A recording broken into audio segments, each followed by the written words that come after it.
Everyone together. Jaya Shriman Narayana. Jaya Shriman Narayana. Jaya Bhagavan Shri Krishna. Jaya Bhagavan Shri Krishna. Jaya Shri Guru. Jaya Shri Guru. Sanatana Dharma Jayate.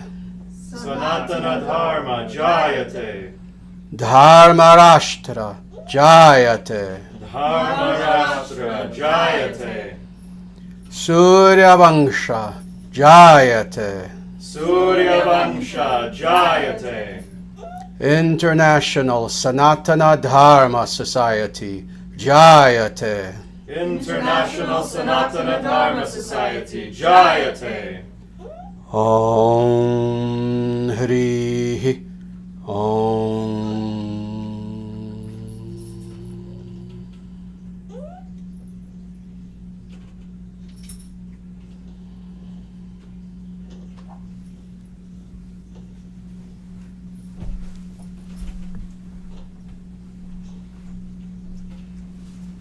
Very good.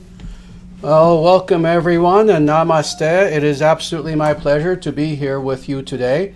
We are coming to you live from the International Sanatana Dharma Society headquarters and temple here in beautiful Omaha, Nebraska, one of the most well-functioning cities in the United States of America. In fact, I would say probably for its size, the most well-functioning city in the United States of America.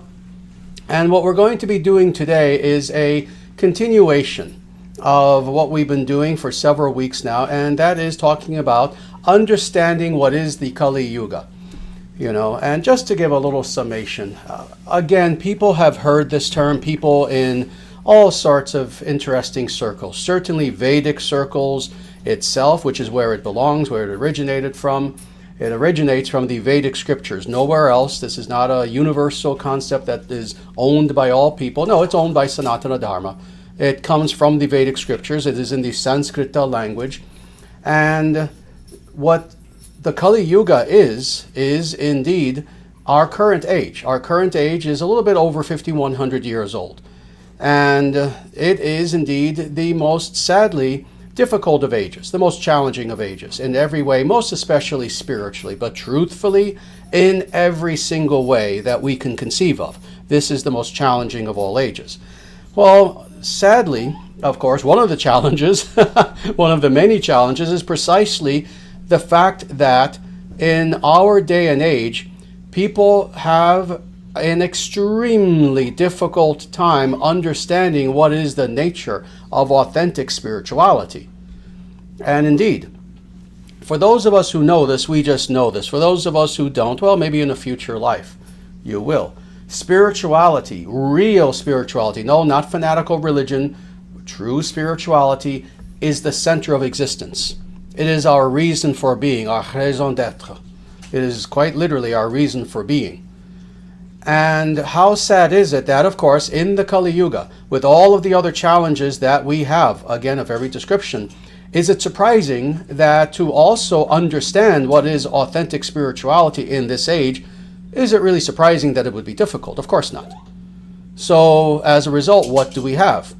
We have individuals. How many billions of humans are there now? 7, 8? I've lost track. Goes up by a billion every month now. We have so many billions of human beings on the planet, most of who are not really spiritual, some of who all claim to be spiritual, and they are to varying extents for varying motivations, etc. But for those individuals who even want to really know the truth, what is the nature of our time, this era of reality, etc., etc., it's become so difficult. Because indeed, in the Kali Yuga, speaking about spirituality, it has become truly a jungle of confusion. Let me tell you, at one time it was not. 5,000, 10,000, 100,000, a million years ago, it was not actually a jungle of confusion. Today it is. So thus, even when it comes to this self-referential, as far as chronology term, Kali Yuga, referring quite literally to our time, even that there's confusion about. And again, is it really surprising? So you have many different circles. You have radical traditionalists, you have occultists, perennialists, New Age people everywhere, falling out of the woodwork, and on and on and on. All sorts of individuals who will drone on and on about the Kali Yuga. Some of them knowing something, most not knowing that much, kind of half knowledge, half not knowledge, etc. Some are better than others. Oh, I've heard individuals who have described the Kali Yuga quite well, but that's kind of a minority of individuals. Well, how do we, with the sharp sword of knowledge, how do we cut through this jungle of confusion? Well, again, I gave you a hint just a short time ago. What is the originating source of the very term itself? Well, it's Sanskrita. It's not Latin. It's not Hebrew. It's not ancient Greek, etc., etc. It's not Aramaic. It's Sanskrita. And more, why does Sanskrita itself even exist in terms of all terminology? It exists in order to expound upon the Veda, upon those scriptures known as Veda. So thus, how do we know what the term Kali Yuga, and again, for that matter, any Sanskrita term, karma. You want to know what karma means? No, don't go to some tarot reader who has a channel on YouTube. No, you go to the Vedic scriptures. You want to know what any of these terms mean. So Kali Yuga, you want to know what this term means. It is an era of 4 eras that recur in a cycle. You start with Satya Yuga, Treta Yuga, Dvapara Yuga, and then finally Kali Yuga. Right now we are in the last of these yugas, and there is a descending qualitative nature within the yugas. Satya Yuga, the first, is the golden age. Treta Yuga is an enormous step down from that. Dvapara Yuga is an enormous step down from that. Kali Yuga, you're going through the floor altogether. And again, for those of us who know this, who have seen this, we know it. For those of us who don't know that, and you really are delusional enough to think that, no, we're living in the most wondrous and progressive time in all of human history, this is not the channel for you, and spirituality is not something you should be playing with. You should go do something else. Anything else. Feel free to do something that's more in accordance with your actual qualitative nature. No, this is the worst of all ages. We've seen this. Now, that being said, this is also an age, spiritually speaking, of enormous opportunity. And what is meant by that? Well, those individuals who do indeed have some modicum of wisdom in this age, despite the fact, indeed almost because of the fact, that they see all of the horror around them. And what are the horrors? How much time do we have? We all know we can give a list for an hour of all the crazy things that we see in our age, and especially right now, today, the last several years. Despite the fact that it is indeed such a dark and negative age, challenging age, for those individuals who truly are spiritual, again, in the real sense of that term, it is also a change in which that very challenge itself has the ability to help us to grow.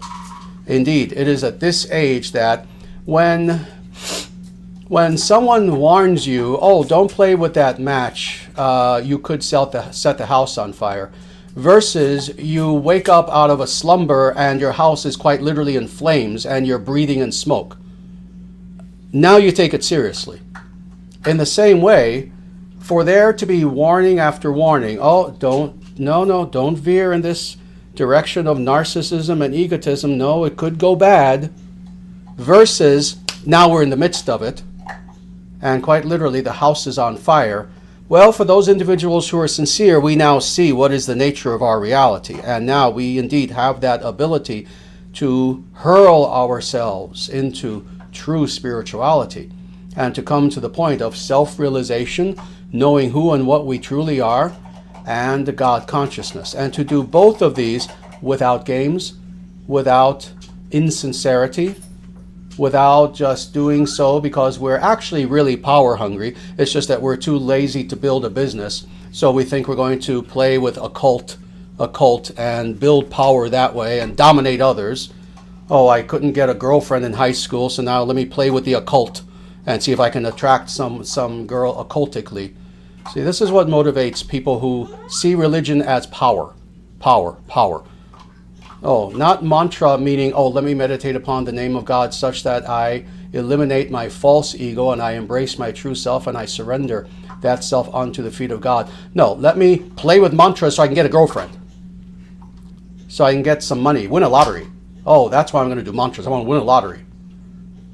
You see? That's the difference between true spirituality, fake spirituality. Fake spirituality, religion, spirituality, so-called, is all about the acquisition of power.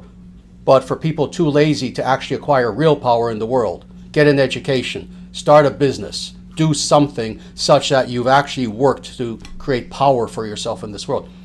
You know, it's interesting. I've never said this, but this is why I go on and on. One of the reasons about individuals like this, and they're a dime a thousand. Individuals who use spirituality, the occult, blah, blah, blah, to gain power. These people are more petty than you think, actually. It's not just that, oh, yes, these are formidable individuals who, they're using spirituality to gain power, but they're formidable. They're actually not formidable, they're actually lazy. These are the losers of life who actually could not start a real career. These are the losers in life who couldn't actually go to a military academy like West Point and be disciplined and become a general and have thousands of troops under them. These are the sorts of individuals who actually do not possess the self-discipline, the self-mastery, the charisma to become a politician and start a political party somewhere. These individuals who play with the occult and so-called spirituality because, oh yes, I'm going to raise my kundalini just for the power of it, not to serve God. No, I'm going to master others. These are actually the losers of life who couldn't get a job. Now, why am I going on and on about this? Because I've met hundreds, maybe thousands of such individuals, and this is what I've seen about them. They're not formidable. They're not scary. They're not impressive. They are unintelligent. If that is what an individual is searching for, so-called spiritually, it's a free world. Well, it was. Parts of it are still free, and parts of it will be liberated very soon. So it will be a free world again. You're free to do whatever you want. Please, feel free. But I'm speaking only to those individuals for whom, no, you're not a child. You've grown up. Doesn't matter how old you are. Oh my Lord, I've met 16-year-olds who have been wise adults, who have been like sages. And of course the opposite. I've met 60-year-olds who are children. If you are one of the wise individuals who you are searching for something real, you're not just searching for some sort of extension of narcissism and egotism in the name of spirituality, but rather, what are you searching for? That which makes time itself stop. That which is so powerful enough that it has the potential to quite literally stop the world. If you're looking for something real, if you're looking for, quite literally, God. No, not someone's interpretation of God, not, what I'm choosing to call God, but is in actuality some other weird thing. No, if you're searching for that which is the source of all reality, Janma Yasya Yataha, it says in the Brahma Sutras, if you're searching for that which is the source origin of all that which is, if you're searching for that which is the source of all auspicious qualities and attributes and states of being, if you're searching for that than which there is nothing greater, that than which nothing greater can be conceived, if that's what you're searching for, you're in the right place. What is meant by the right place? The right YouTube channel? No. That too, yeah, it's good that you're here. Very nice. You're in the right place, meaning you yourself, you are in exactly the state of being, of mindset, where you should be.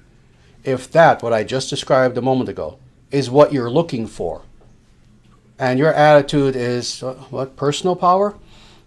Oh, yeah, sure, whatever. But no, I'm searching for God. If God wishes me to have so much power that I can create or annihilate a planet, that's God's will. If God wants me to go through a lot of challenges and not have a lot of power for right now, as long as I can serve God, that's God's will. If that is your attitude, then the International Sanatana Dharma Society is the home for you. This is the place for you. Because that is what you will achieve here in the International Sanatana Dharma Society. But we are in the Kali Yuga. And indeed, the International Sanatana Dharma Society is that raft in the Kali Yuga that will bring you to safety amidst the chaos of the churning ocean of this era. All that being said, now let's dive into what we're going to be doing. As people know, for the last several weeks, we have been looking at, interestingly, initially a verse from the Srimad Bhagavatam, Canto 1, Chapter 1, Verse 10. And I did comment on the verse at the very beginning of this series. But really what we have been looking at has been the purport by Srila Prabhupada upon this verse. We've done the first two paragraphs, and now we're going to continue. There's one more large paragraph. I'm going to be splitting it up into at least 2 sessions. So if you want to follow along, as I've been telling people, if you go to the description of this video, you'll see a link that will take you to exactly what we are reading. So you want to follow that link. It goes to a different website. But if you want to follow along, you don't need to, because I'll also be reading this as well. So first I'm going to read just as much as we're going to be looking at for today. I'm not going to be reading this entire paragraph. It's about half the paragraph. So this is the purport by A.C. Bhaktivedanta Swami Prabhupada. And it proceeds in this way. In this age, men are victims not only of different political creeds and parties, but also of many different types of sense gratificatory diversions, such as cinema, sports, gambling, clubs, mundane libraries, bad association, smoking, drinking, cheating, pilfering, bickerings, and so on. Their minds are always disturbed and full of anxieties due to so many different engagements. In this age, many unscrupulous men manufacture their own religious faiths, which are not based on any revealed scriptures. And very often, people who are addicted to sense gratification are attracted by such institutions. Consequently, in the name of religion, so many sinful acts are being carried out that the people in general have neither peace of mind nor health of body. And I'm going to stop there. This is about half of this paragraph. It's a very long paragraph, but that's actually a very natural, good place to stop. So again, we're going to look at this paragraph of Prabhupada's purport. Next week, we'll go to the rest of the paragraph. But I want to talk about this a little bit. And we'll go through this systematically as always. In this age. What age? The Kali Yuga. Quite literally the age that we are in. How long is the Kali Yuga? Just a test for my students here. 432,000 years. Very good. 432,000 years. We are a little bit over 5,100 years into the Kali Yuga. So let me start with this. I've repeated this many times, but again, it's so sad that now it's only been approximately 150 years that this has been the case, that now there's confusion about when the Kali Yuga ends. Oh my Lord, if you go to that curse of humanity called the internet, curse and blessing for people who have discipline, it's a blessing. But if you go to the internet, now you'll find all sorts of things. Oh, Kali Yuga is about to end. Kali Yuga will end in 100 years. Kali Yuga has already... And on and on and on. All absolute speculation. In all of the scriptures, it repeats, I've seen it myself, it repeats this number so many times, it's amazing. In every single Purana, and then other places, Mahabharata. The Kali Yuga is 432,000 years. And there is no interpretation of that. It's not symbolism. If you understand how the Vedic calendar works, how Vedic mathematics work, they are stricter than current mathematics used for astrophysics. It's not symbolism. Oh, well, no, if you interpret it this way, no. No. This entire age, Kali Yuga, will last for 432,000 years. And we're a little bit over 5,000 years into it. So we've barely begun. So in this age, men are victims not only of different political creeds and parties. All right, we'll stop there. This is something that I've spoken about in many, many ways, in many different contexts, both here on our YouTube channel, but other places as well. It's in my writings, etc. Kali Yuga politics, and politics very specifically of modernity, i.e. the politics that arose as a direct result of the so-called Age of Enlightenment, approximately 350 years ago, is a curse upon humanity. Why is this the case? It's the case because the systems that now are current and that have been current for, again, several hundred years, depending on which nation you look at, they all are different historically, have led themselves to let's say, demeritocracy. In other words, rather than the idea of the best rising to the top politically in our political institutions, it has been, and we've seen this, we've seen this for hundreds of years. We've seen it, our parents have seen it, our grandparents and our great-grandparents have seen this. That rather than the best rising to the top, the opposite has happened. It's the psychopathic narcissists who have risen to the top. And that being the case, indeed, this is why Prabhupada says this very nicely. It's interesting. Prabhupada says a lot without saying a lot. And that's brilliance. That's brilliance in a writer, in a speaker. So he doesn't spell it out, but he makes it clear. Men are victims. So in other words, human beings have been abused. What does it mean to be a victim? We have been abused not only by different political creeds and parties. So what is he saying here? That what we have seen is that not only have politics, whatever your politics are, you're a right wing, you're a left wing, you're a centrist, you're far left, you're far right, you're this, you're that, etc., etc., etc. What we have seen is, no, not that it's all the same. Oh, some politics, like some anything, is better than others, some is worse than others, etc. But overall, what we have seen is that political solutions, individuals who come to us and say, oh yes, I have a political ideology, I'm a politician, first of all.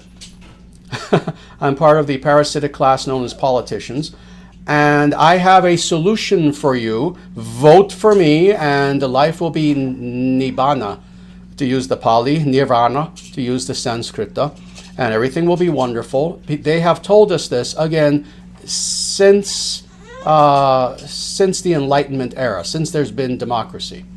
And what we have seen is that the world, year after year after year, only gets worse. And people have suffered. People are in misery, etc. So, in this age, the Kali Yuga, men are victims not only of different political creeds and parties, but also of many different types of sense gratificatory diversions. So this is self-explanatory, but just for a second I'll comment on that. So men have suffered, human beings have suffered due to a variety of things. A, corrupt politicians and bureaucrats, individuals who claim to be leaders, who swoop in and claim that, oh, I am your savior, I know what to do, vote for me, put me in office, elect me, etc., etc., join my movement and everything will be fine. We've seen that's done nothing, but also due to the fact that in addition to that exterior victimization, individuals today also victimize themselves in an interior sense. Why? How? By pursuing sense gratification, i.e. by even the population becoming materialistic and chasing after sense gratification, i.e. all that matters to me is pleasing myself, self-pleasure, and that's all that matters. So this is what Prabhupada means by sense gratificatory diversions. Nice how he says this. And then he gives a nice list. And I've had to point this out. I love this, actually. The fact that Prabhupada wrote this commentary, I forget the exact year, but early 60s. It was roughly 62, 63, something like that. Maybe 1960. But he wrote this very early. So it's nice, the things that he includes here in his list of sense gratificatory diversions. So let's just go through this, such as cinemas. Cinemas, of course, today, what do we have? We have streaming. We don't really have many cinemas. We still do, But most people, of course, what will they do? They'll binge on Netflix, on Amazon Prime, etc. They'll watch 3 movies in a row. What is that? 6 hours. You know, not including bathroom breaks, etc. Getting snacks every 10 minutes, which is what you do when you binge, which is why people are so overweight, etc., etc. So cinemas, sports. Oh, don't get me going on sports. Watching sports is one of the biggest wastes of time conceivable. Sports ball, whatever you call it, basketball, football, all of this stuff. Now, to engage in sports is wonderful because it keeps you physically active. You have a good healthy sense of competition, etc., etc. To engage in sports is good. To sit on a couch, eating nachos and getting fat and just watching sports, as if it really matters that your team won, that's a waste of life.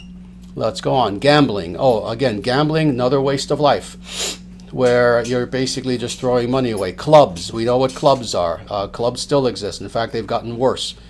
Going to clubs wasn't as big a deal back then as it was now. Now they've pushed it on people to the point where you can't watch a film in which there isn't a club scene, and people think that this is the norm now. At one time it wasn't. Mundane libraries, very nice. I'm glad Prabhupada says this. Mundane libraries. In other words, the idea of going to the library and reading not actually to pursue actual truth, but to gain mundane knowledge. That is, you're gaining knowledge merely for your profession, merely out of curiosity, merely because you're in college and you're studying or whatever, versus what I did when I was a child, starting at, the age of 7. And that is, I would go to libraries searching for truth. There's a big difference. Bad association. Oh, this we've talked about many times. That for sense gratificatory diversion, people will indeed seek bad association. What does that mean? That means, of course, what you can imagine.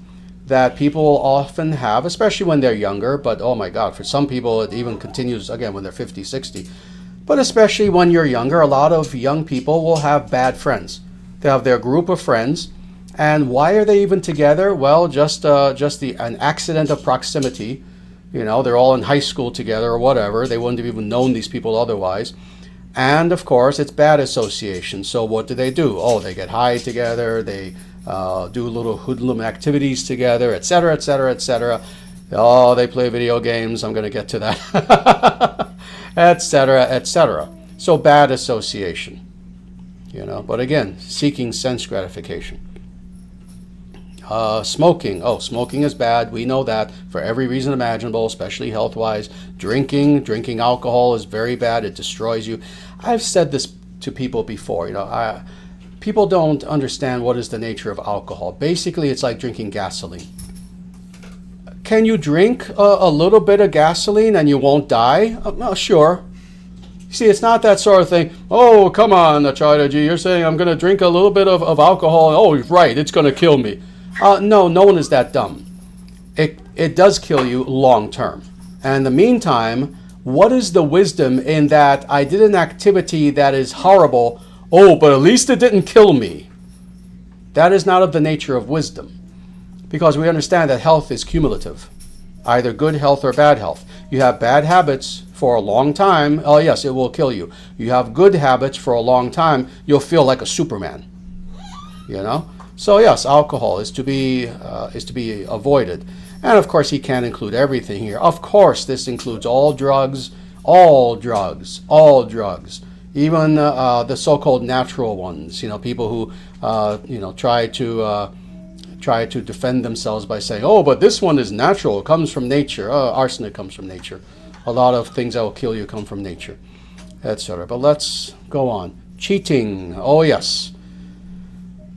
Cheating. This is one of these things that occurs because a person is pursuing sense gratification. Cheating in what sense? Every sense. Cheating meaning that, you're literally kind of stealing from others. Cheating meaning that you will cheat on your husband, cheat on your wife, etc., etc. Let's go on. Pilfering. What is meant by pilfering? Very nice old-fashioned word. It just means stealing. It just means theft. So stealing is something that's very bad. Bickerings, conflict, conflict, conflict, drama.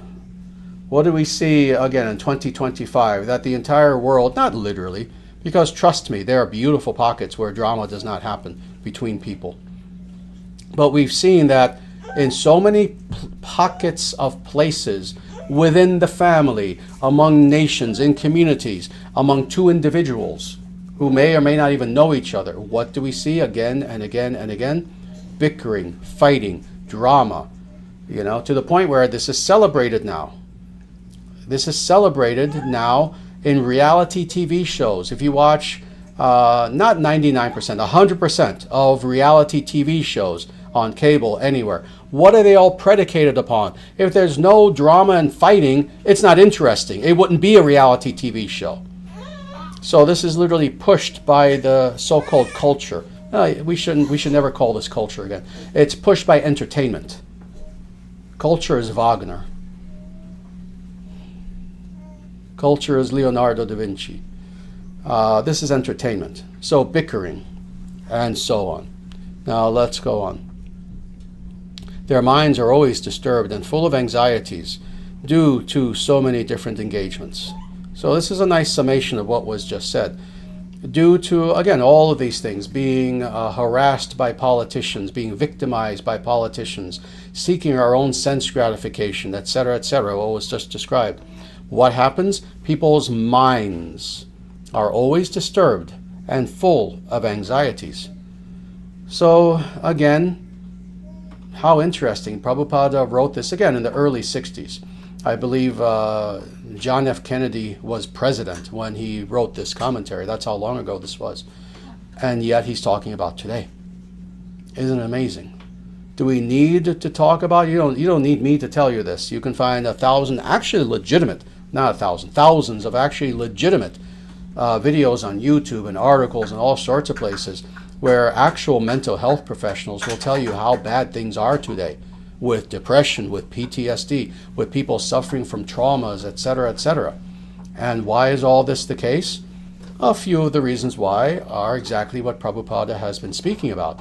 People mad, running after sense gratification rather than being at peace, and again being harassed by evil politicians, etc. Evil leaders, people who claim to be leaders and who are not. Their minds are always disturbed and full of anxieties. Who doesn't have anxiety today? Indeed. What's the number one reason why, indeed, people go to all these CBD shops that exist? There are 10 on every block now in America. For those of you who don't know, this actually is true. I always tell people there are stereotypes about America that are not true, and I don't like the stereotypes. This is not a stereotype, and I'm exaggerating slightly, but not by much. It seems like everywhere you go on every block, there are 10 CBD joints, CBD places, which is horrible. And why? Anxiety, anxiety, anxiety. You see, you can't really blame the people who really have anxiety and they're looking for any kind of relief. You can't really blame them. Oh, you can blame the CBD shop owners for making a buck off of their anxiety. But people are in enormous stress today. So this is what Prabhupada is saying. Now we're just shifting slightly into now religion. And now you'll see why, as I did my preface to looking at this commentary, this purport, you'll see why I began talking about religion, true versus fake religion. What does Prabhupada say about religion now? Again, in this age, it's interesting, he starts in the same way as he started this full paragraph.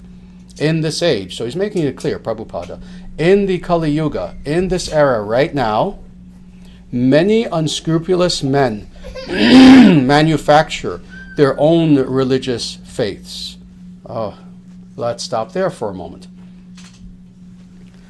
This is actually simple. It's amazing how people who study philosophy and spirituality, etc., often try on purpose, because it's how they make their money, they try to complicate things in ways that should not be the case. Let me make this simple for individuals who are seekers out there. Maybe you're new to our channel and you're either here now or you will eventually see the recording of this. In your search, if you're sincere, what does that mean? that means that you want to have discernment and discrimination. Discrimination is one of the most beautiful words in the human language because it is one of the inherent faculties of the intellect. You want to have this. In other words, you want to be able to separate that which is not real, fake, made up, nope, I don't want this, no, this person's just making a buck, etc., from the real. Now, with that understanding, let me give you a shortcut that at least will take you light years ahead of where you may be now. This is a simple principle. If you're following a teaching, a path, so-called, a religion, a sect, that is new. What do I mean by new? Let's say, and this is a little bit arbitrary, but not really. Let's say new meaning it was created post-axial age. What's the axial age? Roughly 5th, 6th century BC. If you're following any religion, path, etc., that was created after that, so let's say approximately after the time of the Buddha, of Lao Tzu, etc., it's fake. That's simple. So let me narrow this down for you a little bit. You want to follow a real path, a real religion, it has to be older than, again, 6th, 5th century BC. I don't do the BCE nonsense. It's BC. All right? Look at those religions that are truly ancient. Now at least you're within the perimeter of truth. All right. So in this age, many unscrupulous men manufacture their own religious faiths, and now we go on, which are not based on any revealed scriptures. By any revealed scriptures, and I'll just make this very clear, that revealed scriptures, as Prabhupada is using it here, does not mean the Bible, does not mean the Quran, it does not mean, again, anything within, roughly the last 2,500 years. He means the Vedic scriptures. Whenever the Vedic scriptures mention scriptures, it means the Vedic scriptures. Whenever any great acharyas or rishis or true gurus of the past said these scriptures, they meant the Vedic scriptures solely. All right. Now, what is meant by this? Indeed, what we have said since time immemorial, what I have taught since time immemorial, and that is that if we are to know truth, if we are to follow a path, it has to be something that A, is not manufactured, i.e., it's not something new. And again, by new, I don't mean some cult that appeared 50 years ago. I'm saying if it's, 25, if it's been created within the last 2,600 years, we reject it. But also it has to be based upon the Vedic scriptures. In other words, a person can't just blather on their YouTube channel, here's the truth, follow me. And they can't show 100% that it comes directly from the Vedic scriptures. Then it's fake. Now let's go on. And very often, people who are addicted to sense gratification are attracted to such institutions. So again, how important is this? Again, I had a reason for my preface, talking about individuals who today, the little spiritual midgets of today, sadly, who you find, yes. I'm doing this power mantra meditation. They'll come up with names like this. I'm doing a power mantra. I'm doing this, I'm doing that. And what is their motivation? If you push them enough, if you scratch beneath the surface, if you grill them a little bit, what are they really looking for? They're looking for something materialistic. They're looking for power, they're looking for fame, they're looking to build some sort of charisma so they can get a following. They're looking even for wealth. They're looking for so many things, but it's basically just an extension of rank materialism. That's it. That's all that it is. There are people who follow so-called spirituality in that way, in that sense, versus individuals who, again, they're following spirituality truly for the right reason. So let me just read this one more time. Again, Prabhupada is talking about people who are following fake religion. And very often, people who are addicted to sense gratification are attracted by such fake institutions. So again, this is the differentiation that we need to make philosophically, globally, in the larger sense, but more importantly, you as an individual watching this live stream satsang hub right now, but also the recording or whatever, you who are watching this, if you're someone who has been interested in spirituality for the last month, for the last year, for the last 10 years, 50 years, let's say you're one of those people who is currently on Social Security or 200 years old, for the last 150 years or so. Oh no, we have millions of people over the age of 200 in America. I don't know if you knew that. People aren't aware of that.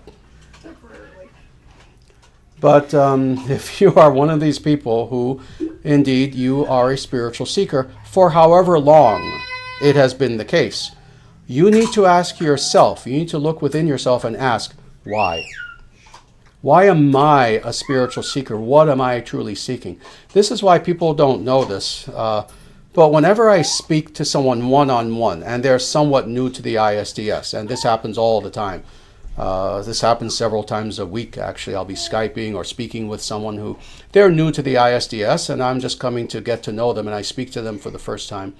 One of the things that I will often ask is, oh, it's wonderful. Yes, I've seen you've been involved with the ISDS for some time. Yes, it's wonderful. I hope that you've benefited from it. May I ask you, spiritually speaking, what are you looking for? And then I wait for the answer. And there are only a few good answers. There are plenty of bad answers, but there are only a few good answers. What are some of those good answers? I'm seeking God. All right, right there. Very good. I truly want to know the truth as it is. Oh, that's good. That's a good answer. I want to know how to please God. Is the best answer. Is the best answer. See, again, I've given this example many times. Just imagine if I were to ask you, why do you love your wife? Oh, because I want to know her. That's nice. That's good. It's not a bad thing.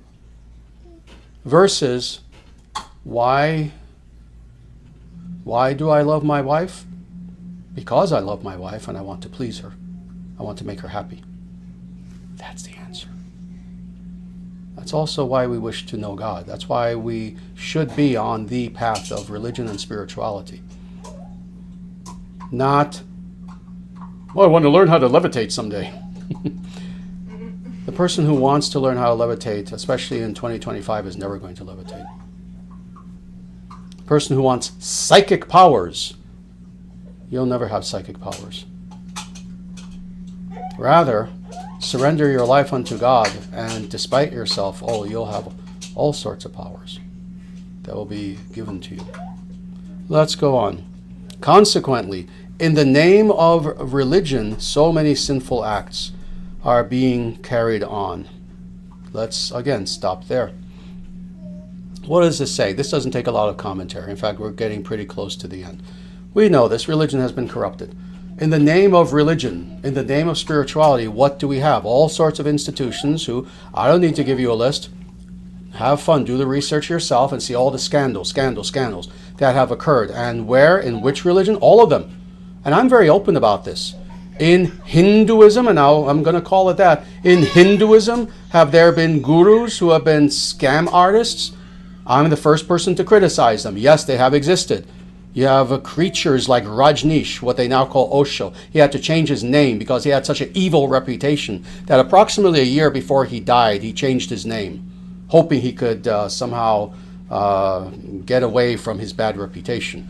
This person you now call Osho, his real name is Rajneesh. Feel free to look him up. And there are hundreds and hundreds of people who have Vedic-looking robes, and they're frauds, who are Catholic priests, who are rabbis, who are imams, who are this, that, the other. Every religion has individuals who within those institutions are sinful, to quote Prabhupada, who engage in sinful acts in the very name of those religions. Well, such individuals, needless to say, who are these people really?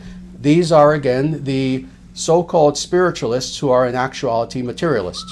For them, spirituality is just another extension of their ego, of their false ego, of their lower base instincts. So this is why we are to avoid such individuals. If you have a guru, if you have a pastor, if you have a rabbi, if you have a life coach, as silly as that is, if you have a life coach and they claim that, oh, yes, I am here to help you, I'm going to help you to grow spiritually, and the person is surrounded by scandals, don't listen to their excuses for why they slept with every other woman who came their way or whatever it is. Don't listen to their excuses. That's a fraud. That is a materialist. Someone who only cares for sense gratification, who is using religion. Now let's go on with this to finish this up. Let me just read this one more time, this sentence. Consequently, in the name of religion, so many sinful acts are being carried on that the people in general have neither peace of mind nor health of body. And that's how this little section ends. So in other words, the innocent people of the Kali Yuga, the people living today, also are victims even of religious leaders. These fake religious leaders, the false ones. Again, the fake gurus, the fake pastors, and this and that and everything else. To the point where the people in general, the innocent people, have neither peace of mind. So interesting, Prabhupada here addresses both. And I'm going to talk about this for a moment. Peace of mind, well, that's a given. As it is, people are in anxiety in this age. And then what do the innocent people do? They look for help. Some will go to therapists, psychotherapy, all sorts of different things. But many people, as they should, innocently, they turn to their so-called religious leaders for help. Oh, my Lord, please help me. I'm having problems in my family. Oh, I think my husband is cheating. My children are having problems. My job is just killing me. They're having legitimate, true problems, innocent people. And they turn to their religious teacher, their guru, their whatever, and rather than giving them real answers, that so-called religious leader, really caring about nothing truly but himself, will give them whatever answer will benefit him to get more donations. Or, oh yes, I have a secret power mantra. Oh yes, this has worked many times for many people. It's only $500. And what happens? These people have neither peace of mind nor health of body. Nor health of body. It's interesting that spirituality is meant to give us health in every way imaginable. And not just spirituality. Let's not play games. Let's cut to the chase. Sanatana Dharma is a path which, if you follow it, oh, you'll have peace of mind. Oh, you will certainly have spiritual realization and spiritual growth. But truthfully, if you practice it perfectly, you'll even have a healthy body. This is why in Sanatana Dharma, for example, oh, we know about everything. We have Ayurveda. We have the science of life. This is what Ayurveda means. The science of life, the wisdom of life. We have natural medicine. We know exactly how to heal people. We have meditation. We have yoga, which will help us to become healthy physically, etc., etc. So this is why when you encounter a true yogi, what do you encounter? You encounter someone who certainly spiritually is a very enlightened being, but in every other aspect of their life as well, they also are doing extremely well, including health-wise. So it's interesting when you have so-called religious leaders and they themselves don't practice. See, this is the problem. You can even have someone who, go to YouTube, you'll find someone and they'll claim, oh, yes, I will teach you the Ayurvedic techniques for X, Y, and Z. But then they themselves don't practice. When that is the case, then you're following someone who's a fraud. You will be in ill health. So, we will stop here for now. Again, the next time we're going to go on to the rest of this. the rest of this paragraph of Prabhupada's purport on this verse of the Srimad Bhagavatam. And then at that point, I believe we'll be finished. And in fact, actually, let me take that back for a moment, because I just remembered. For next week specifically, because it's going to be the last Sunday of the month, I'm thinking that we're going to do a full hour of Q&A. So I will actually finish this 2 weeks hence, 2 weeks from now. So for next Sunday, we're going to have a full session of Q&A and nothing but Q&A. And then we'll jump back into this. The weekend after that, just to give you a little preview, when we're done with this beautiful purport by Prabhupada, then we're going to have an hour-long discussion of our new book that came out, Taking Refuge in Dharma, where I'll be reading passages from it and talking a little bit more about this book itself. But again, that will be in about 3 weeks. So with that, everyone, please feel free to join us next week. I will take a few questions and answers, but just to warn people, I don't have a lot of time today, unfortunately. So I'll be able to take a few, maybe 2, maybe 3 questions, something like that. But then after that, again, we'll have to say goodbye. So if anyone does indeed have any actual philosophical questions, I see some very nice, interesting comments here.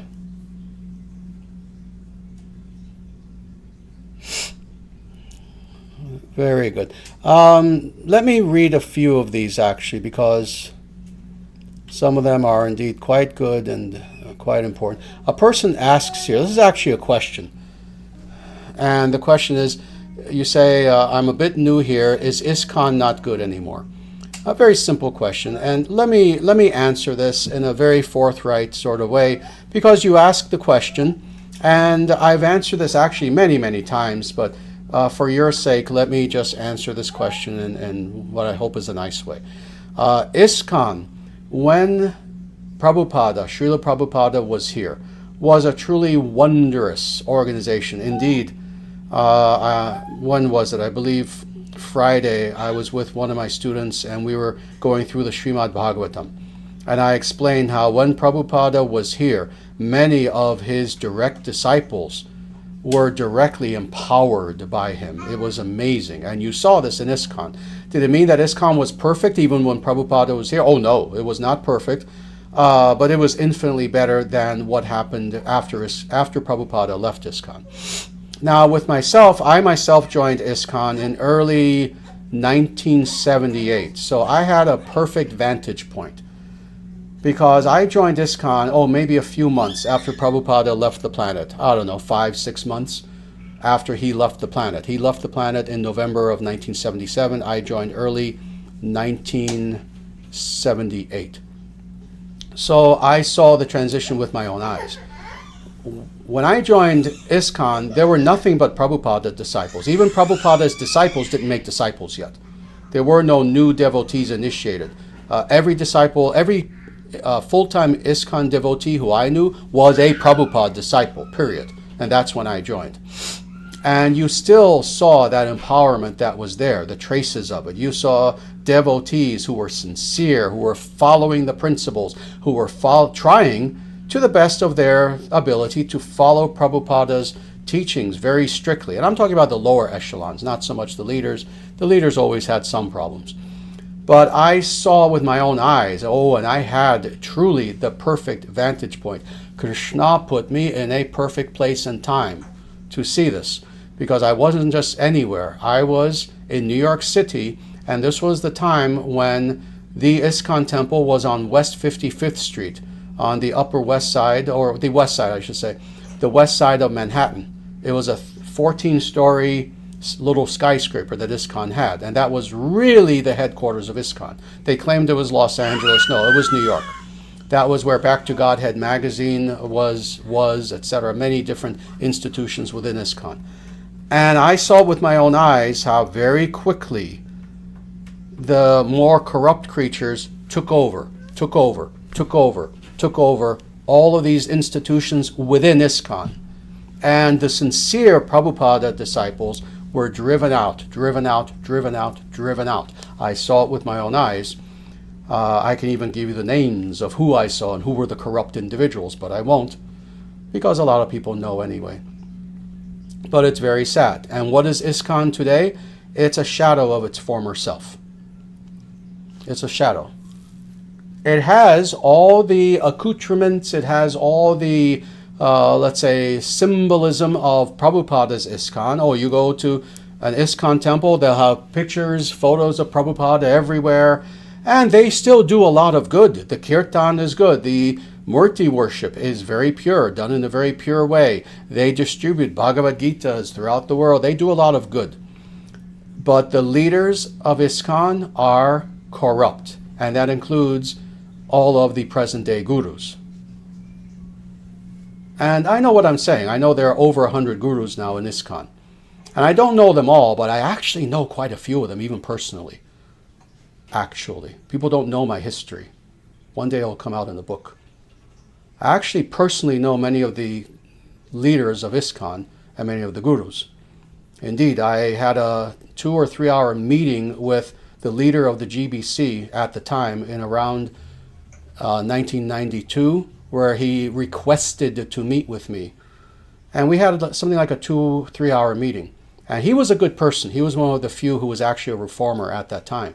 And he and I discussed the problems of ISKCON. So I know ISKCON quite intimately. Today, let me just say this without going too much more in depth. If you want to follow something that is pure, that is following in the footsteps of Prabhupada. I don't know if you can see him very well because there are flowers in the way, but we also are followers of Prabhupada. Please join the International Sanatana Dharma Society because we are fulfilling everything that Prabhupada wanted. I'm sorry to go on about this for a long time. I will maybe try to take a few more questions, but this is important. The greatest things that Prabhupada wanted, no one in ISKCON to this day has been able to accomplish. He wanted to reestablish Varna Ashrama, what ISKCON people would call Varna Ashrama system. No one, no human being, either with ISKCON or on the peripheries of ISKCON has been able to do that. The ISDS has. Indeed, we have the institutions already set up for Brahmanas, Kshatriyas, and Vaishyas. In the future, we'll have Shudra guilds. We've done it. Prabhupada spoke again and again and again. Again, anyone who's conversant with Prabhupada's writings, what did he want? Just in this, of course, most important of ways, but just in this spiritual sense, for people to become Krishna conscious? Oh, of course he wanted that. But what's another very close underlying theme? Here's Krishna consciousness. This was why Prabhupada came to the West. But what is another underlying theme that is also extremely close that he spoke about again and again and again in a variety of ways? He wanted to reestablish Vedic civilization. And no one has been able to do this. No one's been able to come close. Indeed, you can talk to the top gurus in ISKCON. They don't even have a clue of what that means, because no one studies civilization and all of the characteristics, the nitty-gritty of what it means to have a civilization. I've said this before. It means quite literally who takes care of the plumbing. See, people think of the grand things. Oh, civilization, yes, we'll have an emperor and vast military. Oh, yeah, that's nice. Meantime, who's going to take care of sanitation? Who's going to take care of building the city streets, etc., etc.? The ISDS, we have it all. We're going to recreate Vedic civilization. And I can go on and on and on. But indeed, when it comes to the teachings of Prabhupada, those have become manifest now in the ISDS. So I would ask you to please become a member of the ISDS. Someone here says, there are 3 CBD shops in my small town of less than 6,000 people. Only 3? Really? No, that's a lot. That's a lot. And yeah, it's quite true. And again, you can't even blame so much. It's sad. I mean, they should look for other alternatives. But you can't really blame so much the people who go, because they're in pain. They're in pain.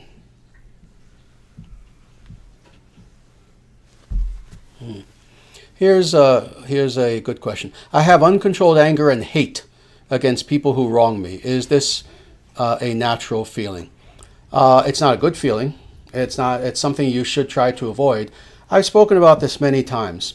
When it comes to individuals who wrong us, on the one hand, and this is the balance that's so hard for so many people, not people who are successful. People who are successful know this balance. On the one hand, and let me make this clear, so please listen very carefully, you cannot at any point allow yourself to be a passive victim. That's Gandhi, a fool. That was not Sanatana Dharma. We don't believe in allowing ourselves to be victims. So you don't allow people to abuse you, on the one hand. On the other hand, the response is not hate. The proper response is not hate, is not rage. There's nothing like this. On the contrary, when you encounter someone who, let me see how he stated this again, people who wrong you. Don't allow them to. Speak back, do what you need to, correct them, even chastise them a little bit if you need to, but do so calmly. Do so with dignity. Do so, and I don't know your gender, but as a gentleman or a lady. That's how you correct people. And if they refuse to stop, remove yourself from their presence. But to then allow it to linger and have that hatred toward them, now you're hurting yourself. Now you're a fool. Now you're a fool. Now you're not doing something that's helping you or anyone else. So, on the one hand, it's understandable why such things happen. I mean, a lot of things are understandable that should not be the case. But no, you should do your best to avoid hatred, anger, rage, anything like this. So again, have that middle path, that very intelligent Aristotelian middle way, where on the one hand, you do not allow yourself to be a victim, but on the other hand, no, you don't. Now, first they harmed you, now you're harming yourself with anger and hatred. Don't do that.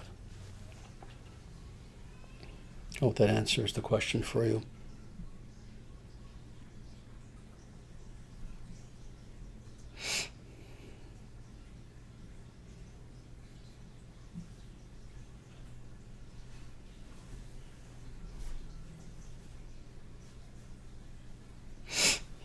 This is an interesting question, actually, and I will definitely answer this. It's a two-part question. Actually, give me a moment. I realize I should have a little water.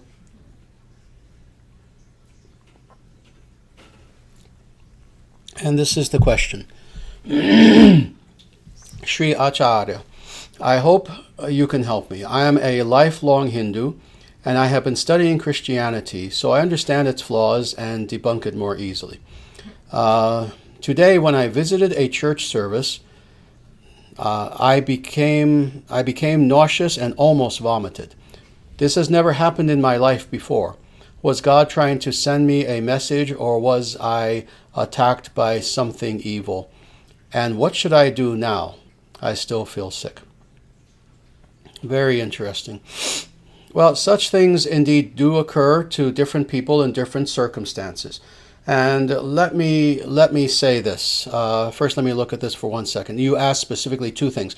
Was God trying to send me a message, or was I attacked by something evil? Yes, to both. Yes, to both. God was sending you a message, and you were indeed attacked. Now, churches, like so-called temples, are all different. I don't know the nature of the specific church that you are at, because there are some churches that are nicer than others, that are a little bit more sattvic than others. There are some, and I have visited, people don't even want to know in my life how many churches I've visited, and more doing research than anything. I've given talks in churches. There have been some churches where they've been quite nice, and they have actually invited me to come and give lectures on Sanatana Dharma, and I've given talks to audiences of hundreds of congregational members, sometimes smaller. And of course, there's the opposite. There are some churches where you go there and it's such rigid Abrahamism to the point where, yes, you feel almost nauseated being there, etc. So yes, I would say that it was probably both. What should I do now? Don't go to churches again. It's that simple. It's not rocket science, as they like to say. Go to temples, go to mandirs instead. And even then, of course, pick the nicer ones. Go to wonderful Vedic temples.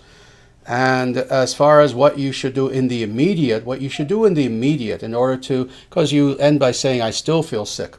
What you should do in the immediate is indeed do something spiritually positive to counteract these ill effects of having been to this specific church. You know, it's because you asked, oh, was I attacked by something evil? Again, most likely. That being the case, now do some serious sadhana. Go to an actual Hindu temple, a Vedic temple. Find a murti of Krishna, of Narayana, of Vishnu, of Venkateshwara, of Sri Rama, Rama Parivar, of anything like this. Find the murtis, sit before them, and offer your obeisances, but then sit before them, before the light of the murti, and bathe in their radiance, and ask that you may surrender unto them. Do meditation, recite the mantra, Om Namo Narayana, Om Namo Narayana. Recite this until it comes to the point where you feel purified again.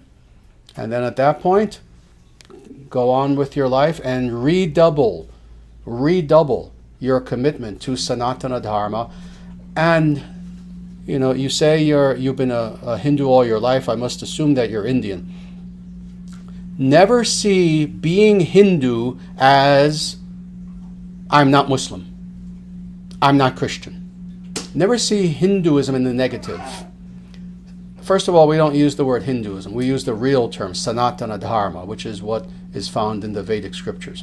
Follow Sanatana Dharma for this reason, not because you were born in it, not because it was what your parents followed, not because, again, well, I'm not Muslim, I'm not Christian, so I must be Hindu. No. Follow Sanatana Dharma such that you may personally experience God in your life. That's what you are to do now. So with that, what do you think? One more question? Yes. Yeah? All right. I'll see if there's one more question maybe that we can answer. And again, next week will be all Q&A.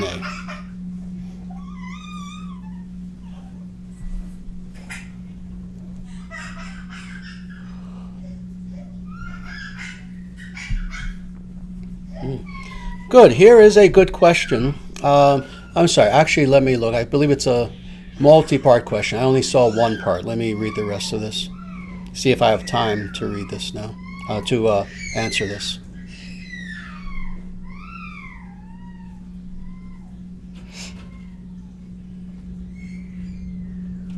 All right, very good. Again, this is somewhat long, but this will be the last question that I'll take just for that reason, because it's getting a little bit late. But I will read this and then answer. And people may be surprised by my answer. What can you do? It's the Vedic answer. It's the correct answer. It's the correct answer. But let me read this first. Namaste, Sri Acharyaji. For people of European ancestry, what are we to make of our ancestral gods, such as Odin, receiving worship through animal sacrifice? Does this reflect on the nature of these gods, indicating that they influenced our ancestors to engage in bloody worship? Or were our ancestors simply mistaken about what kind of worship is appropriate to these gods? I suppose the same question would pertain to certain Vedic gods like Kali, who also receive animal sacrifice. Thank you. This is an excellent question. And again, I'm going to give the actual and legitimate and authentic answer from the Vedic scriptures. And, you know, it surprises, and I've answered this many times actually, and sometimes it surprises people when I give this answer. What can you do? It's the answer. Several things to be said. First of all, as far as animal sacrifice, you also find animal sacrifice in the oldest layers of Sanatana Dharma. It is there. And indeed, in some cases, it's practiced to this day. Now I need to explain this, and then I'll go on to talk about Asatru, Odinism specifically. But first, let me deal with this. First of all, and again, people encounter this, and either atheists will use this as a little club. Oh, why are you vegetarians? Don't you know that some of your ancient people had animal sacrifices? Yeah, be quiet. But then others who actually are Vedic followers will try to ignore this. Oh, yes, what? What? Animal sacrifice? Oh, I don't know anything about that. No, there were animal sacrifices in the past, not to all the gods and goddesses and not to God. They were extremely limited in scope, meaning that probably one out of hundreds of yagyas included animal sacrifice. So this is the first thing to get in people's minds, is that no, it's not that if you go back to Vedic times, everything was animal sacrifice, no. This was extremely rare, and we know this again by looking at the Vedic scriptures. It's rarely mentioned, but it is mentioned that you have animal sacrifice. It is indeed to very specific beings. And you mentioned at the very end of your question, you mentioned Kali, for example. Oh yes, she's one of the beings who accepts animal sacrifice. That's why to this day you can go to specifically many places, but really specifically Bengal, West Bengal, and Nepal, where they are very, very big followers of Durga, of Kali, etc., and they will sacrifice goats. And indeed, it's very interesting how some people are incensed by this. Some people try to legitimize it. Truthfully, it's what is done for only that goddess. So the truth of the matter is, let me tell you the perspective of myself as an authentic Vedic Acharya. And indeed, Prabhupada actually said the same thing. He said the same thing. You can look up his quotes on offering animals to Kali. And that is that if an individual is a Kali worshipper and they wish to offer a goat or something like this in sacrifice, they're allowed to do so. Prabhupada himself said this, and the Vedic scriptures say this, and I say this. The truth of the matter is, better to actually follow a more sattvic path within Sanatana Dharma that does not include animal sacrifices. So to cut to the chase for anyone out there who's wondering, oh, do we have animal sacrifices at our temple here? No, we don't. And we never would, we never will. We never have. Again, this is for a tiny minority of individuals who, indeed, they're worshiping goddesses like Kali. So should they continue to do that? If that's what they choose, what can you do? It's fine. It's not the greatest of practice, but it is a practice. Now, all that being said, now turning to Odin, and you said very nicely here, give me 1 second to get back to the top here, for people of European ancestry. Now, indeed, this is the difficulty, and I've spoken about this at this point at least 1,000 times in various contexts, both with individuals, lectures, live streams, Skypes, etc., etc. And that is that when we speak about pre-Christian European religion, and there are really 4 strands that are primarily geographic strands of pre-Christian European religion. There's Norse, let's say Norse Germanic, what people today call Ancestral, but Norse Germanic. There's Slavic, there's Celtic, and then there's Mediterranean, meaning Greco-Roman. Those are the 4, let's say, primary streams of pre-Christian European religion. These paths are all broken. Now, some are less broken than others, because, of course, in, let's say, Norse paganism, we don't have a lot. We have a few Eddas that were preserved by a Christian. You know, that's all we have. Celtic, all gone. We don't have one piece of writing, really. We have a few inscriptions here and there, but that's about it. You look at Slavic, oh, there's a little bit more that's been retained. You look at Greco-Roman, oh my Lord, we have a world of literature. But that's all we have is literature and some abandoned temples, murtis, you know, what people would sometimes call statues, icons. So there's much more there. But they're all broken. These are traditions that, while people are trying to reconstruct them, which is a good thing, they will never be 100% reconstructed. Indeed, even Greco-Roman will never be 100% reconstructed, unless they do what people are doing, and that is they borrow from Sanatana Dharma, which we encourage people to do. Oh, then they can be reconstructed, but it has to be with that understanding, not speculation, not making things up. Now, dealing with Norse Germanic, let's say pre-Christian European religion specifically, again, there's very little information that's there. But I know that indeed, historically, people who have done research on this, again, both in what little literature is extant, which is very little, you know, it's mostly from the medieval era, archaeology, etc., etc., we see that there were indeed many animal sacrifices that took place, to the point where it seemed near universal. Now, keep in mind that, again, we're talking about a religion that went through several stages of deconstruction. And indeed, the way that you would know truly what actual Norse Germanic paganism was like is you would have to go back not only to pre-Christian times, but to truly ancient times, meaning 3,000 to 4,000 years ago. And I've argued this from my own, what I've seen myself, and that is that if you look at Norse and Germanic paganism going back that far ago, not 1,500 years, not even 2,000 years, not even, a few years before Christianity entered the European continent. No, if you go back 3,000 or 4,000 years, what you find is Sanatana Dharma. That being the case, what would you find? And this is just logical deduction. What you would find would be that are there some of the gods and goddesses of the Norse pantheon who accepted animal sacrifices? Sure. Did all of them? Probably not. Because what is a god or a goddess? It is a being who is purely sattvic. That means who is pure. And they would not accept something as disgusting as an animal carcass being burnt and offered to them. Now again, would there be a few? Of course, even within the context of full-fledged Sanatana Dharma, you'd still to this day find a few who, yes, they want goats sacrificed to them.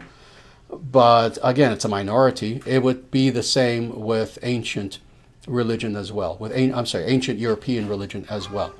So again, this is how it is to be seen. Within the proper context, is there anything truly demonic about an animal sacrifice? And again, this may confuse some people who are more doctrinaire Hindus than anything, who really have a legitimate understanding of this. No, there's not. Again, even in Vedic times, you had a few animal sacrifices.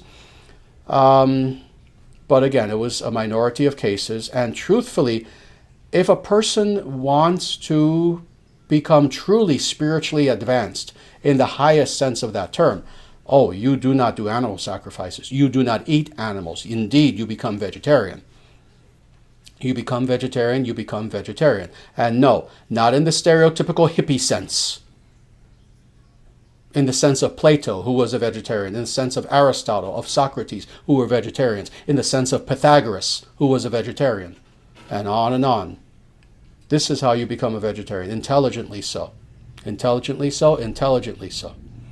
So indeed, let me just say one last thing, because you didn't ask this, but I need to say it anyway, and I say this with all followers of, again, pre-Christian European religion. And that is, you can be a full-fledged follower of Sanatana Dharma itself. Indeed, you can join. You can become a member of. Indeed, you can become initiated within the International Sanatana Dharma Society and still honor your ancestral gods. Many of our people do. Many of our people who are initiated disciples of mine, they will have Sriman Narayana, they will have Radha Krishna on their personal home altar, and they will also have a small image of Odin or Thor or Freya, etc. on their altar. And why? Indeed, to honor their ancestors. So indeed, you are welcome to join the International Sanatana Dharma Society. With that, we're going to stop here, because we went a little bit over time. Again, the next time we get together, it will be purely Q&A, and then after that, we'll continue and hopefully finish up with the rest of this purport. Before I end, let me just say a few very quick things, and that is, first of all, if you have not done so already, first of all, please subscribe to this channel.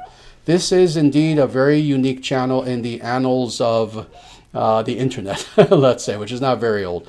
It's 30 years old now, I believe. Internet really was started for the public, 1995. That's when people seriously started using the internet. So it's been 30 years. There's no channel like this anywhere. So please subscribe to this channel if you can. Also, please like this video if you can. That helps us with the algorithms. After the video becomes a recording, please feel free to comment as well. You can leave a comment once this is available as a recording. We also have a Discord server. It's called the Dharma Nation Discord server. The same thing as this channel, Dharma Nation. The link should be there in the chat. And please feel free to go there and to join our Discord server. And what you will see is that we have hundreds of devotees of the ISDS who engage in conversation 24/7 from all over the world. We have devotees in approximately 70 nations throughout the world. So please feel free to join us if you want to learn more about Sanatana Dharma and have guidance. The last thing I'm going to say is please visit our website, dharmacentral.com. And all of our books are available there. Also, if you would like to donate to the ISDS, something that we truly, truly need and appreciate, so we can continue with all the work that we're doing, indeed, in 70 nations. Please donate to the ISDS. You can do that through dharmacentral.com. You just go to the menu and you'll see a place where you can very easily donate, either through PayPal or you can even mail a check, money order, whatever you wish. But we appreciate your donations very much so that we can continue with all the things that we're doing. And you can also become, indeed, a monthly tithing member of the ISDS at the same place, dharmacentral.com. And in that way, you just choose an amount that you would like to donate to the ISDS monthly. And it's just done automatically. It can be $5, $10, $20, $50, $100, $1,000, whatever you want to donate on a month-by-month basis. Would be very, very greatly appreciated. So with that, indeed, we're going to stop here for now. I thank you again, everyone, for being here with us. And everyone, take good care of yourselves and namaste. And everyone, together. Jaya Shriman Narayana. Jaya Shriman Narayana. Jaya Bhagavan Shri Krishna. Jaya Bhagavan Shri Krishna. Jaya Shri Guru. Jaya Shri Guru. Sanatana Dharma Jayate. Sanatana Dharma Jayate. Dharma Rashtra Jayate. Dharma Rashtra Jayate. Surya Vangsha Jayate. Surya Vangsha Jayate. International Sanatana Dharma Society Jayate. International Sanatana Dharma Society Jayate. May Dharma be victorious. Evam Bhavatu. May it be so. And so it shall be. And with that, everyone, I leave you with Lord Bhagavan Sri Krishna's words in Bhagavad Gita, chapter 18, verse 66, wherein he says, Ma Shuchaha. Do not fear. And with that, everyone, I will hopefully see you next week. Please take care.